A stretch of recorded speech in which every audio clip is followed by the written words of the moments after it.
కథ ఒక చిన్న ప్రశాంతమైన ఇంట్లో ప్రారంభమవుతుంది. తల్లి ఉదయపు ఆహారాన్ని తయారు చేస్తుండగా ఆమె చిన్న కుమార్తె నేలపై బొమ్మలతో ఆడుతుంది.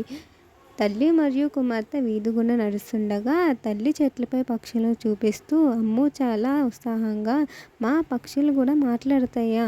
ఖచ్చితంగా మనలాగే.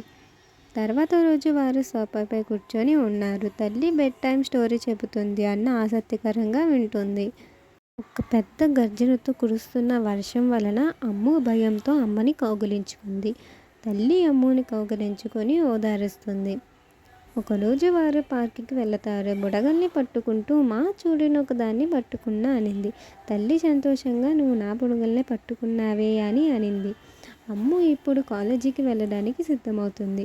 తల్లి ఏది జరిగినా నువ్వు నాకు ఎప్పుడైనా కాల్ చేయి. అమ్మ మిమ్మల్ని నేను చాలా మిస్ అవుతాను అని అనింది. తర్వాత అమ్ము తన చదువులన్నీ పూర్తి చేసుకుంది.